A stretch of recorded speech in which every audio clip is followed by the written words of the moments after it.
Benda-benda yang dibawa mereka ditukar dengan kulit kayu masoi, burung cendrawasih, dan rempah-rempah. Pada masa sebelum kedatangan orang Eropa di Kepulauan Maluku dan di daerah Papua awal abad ke-16, orang Biak telah menjelajah ke berbagai tempat di wilayah Indonesia lainnya, baik melalui ekspedisi-ekspedisi perdagangan dan perang yang dilakukan oleh orang-orang Biak. Menurut J. Herman Soben dalam bukunya yang berjudul Sistem Politik Tradisional di Irian Jaya, halaman 270 sampai 271. Menurut sejarawan Abe Lapisan, dalam buku Orang Laut, Bajak Laut, Raja Laut, Sejarah Kawasan Laut Sulawesi abad ke-19, suku Biak menjelajah lautan hingga Maluku, Sulawesi, Jawa, bahkan konon antara 1400 sampai 1800. Mereka pernah sampai di Semenanjung Malaka. Namun oleh karena belum ada bukti-bukti sejarah yang kuat yang dapat memastikan bahwa orang-orang Biak berlayar sampai ke Sulawesi, Jawa, dan di Semenanjung Malaka, maka kita hanya cukup membahas tentang orang-orang Biak yang mempunyai hubungan bersama orang-orang Maluku atau Maluku Utara, sesuai dengan bukti-bukti sejarah yang masih ada sampai saat ini.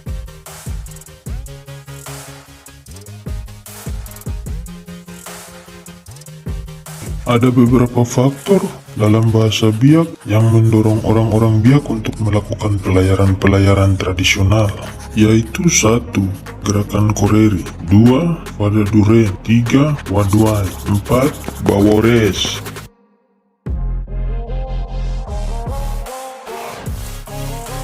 Koreri di masa lampau, orang Biak mempercayai bahwa masa di mana keadaan akan menjadi sejahtera pasti datang. Oleh karena itu, kemudian banyak orang Biak yang melakukan perjalanan keluar dari daerah Biak untuk mencari Koreri ini. Kata Koreri adalah tanah yang subur atau juga dapat disebut surga. Wadaduren adalah pelayaran yang dilakukan untuk memenuhi kebutuhan kampung yang terdiri dari beberapa keret atau marga. Wadwai adalah pelayaran yang dilakukan oleh salah satu keret saja guna memenuhi kebutuhan keret itu sendiri. Bawores adalah pelayaran yang bertujuan hanya untuk menjelajah sehingga tidak menjanjikan hasil yang pasti dari pelayaran tersebut. Dari pelayaran-pelayaran inilah suku Biak menyebar di pesisir pantai utara sampai ke Maluku Utara, ditandai dengan nama-nama tempat dan pulau-pulau dalam bahasa Biak.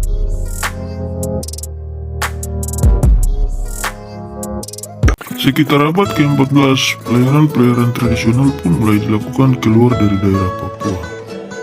Awal terjalinnya hubungan suku Biak dengan orang Maluku Utara dikarenakan adanya budak-budak yang ditukar dengan perselan Tiongkok di Maluku Utara. Adapun pulau yang menjadi tempat persinggahan mereka adalah Waigeo, Waisai, Batanta, Ofiao sebelum melanjutkan pelayaran keluar.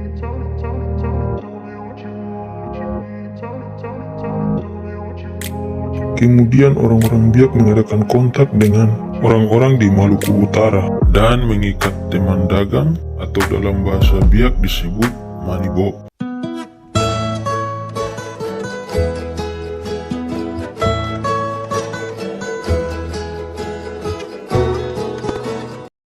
Ditandai dengan adanya penyebaran marga-marga Biak di Tidore, Weda, Bue, Telukau, Maitara, Moti, Makian, Mare, dan Ternate.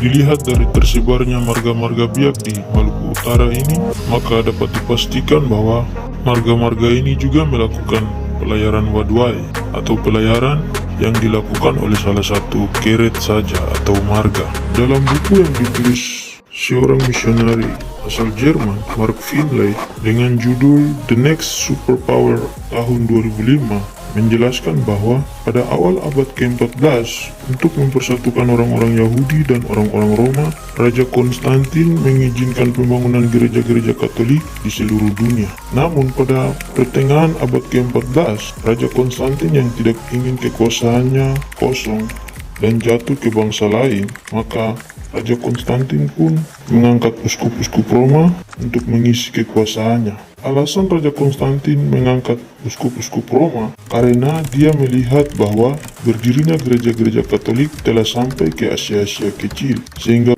Konstantin yakin bahwa yang bisa memperkuat kerajaan Roma adalah para uskup-uskup. Dari sinilah awal kerajaan Roma mulai terpecah. Kekuasaan yang tidak berpusat pada satu kendali mengakibatkan Spanyol dan Portugis membagi jalur wilayah perdagangan, ditandai dengan perjanjian Tordesillas pada tanggal 7 Juni 1494 yang membagi di luar wilayah Eropa. Sebelah timur dimiliki Portugis dan sebelah barat dimiliki Spanyol.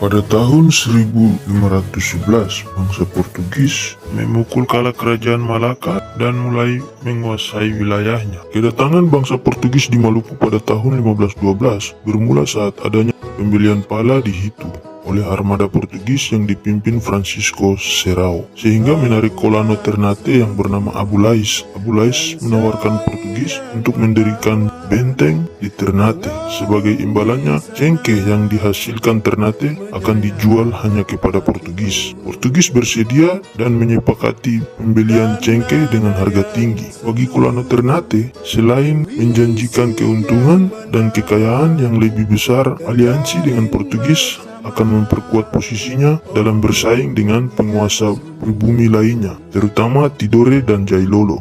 Dikutip dari Tirto ID, pada tanggal 8 November 1521, rombongan pertama penjelajah Spanyol tiba di Maluku Utara dipimpin oleh Kapten Joan Sebastian Elcano. Mulai dari masuknya bangsa Portugis dan Spanyol inilah sistem feodalisme itu mulai diterapkan dengan adanya pemberian tanah-tanah kepada orang-orang Portugis untuk dikelola, dan tinggalnya bangsa Portugis kurang lebih selama seabad di Ternate. Bangsa Portugis mengatur kerajaan mereka dan memberi gelar-gelar pada orang-orang Ternate pada masa itu, yang kemudian gelar-gelar ini juga diberikan kepada orang-orang Biak yang ikut dalam perang. Seperti yang ditulis Murdan Wijojo dalam buku Pemberontakan Maluku, hubungan antara suku Biak dengan orang-orang Maluku sudah pada tahap persekutuan politik. Terjadi pada sekitar 1780 sampai dengan 1810, yang kemudian gelar-gelar ini masih dipakai pada marga-marga Biak sampai saat ini. Seperti Kapten dipakai untuk menyebutkan Kapita Waigeo atau Kapita Rao, Mayor atau Mayer, Jensenem, Dimara, Mambri. Perlu diketahui bahwa Kolano adalah orang yang paling ditakuti atau disegani di Maluku Utara, yang kemudian ketika masuknya orang Belanda di Papua, nama ini juga diberikan kepada pemimpin-pemimpin lokal di Papua, sehingga disebut Korano. 3, 2, 1.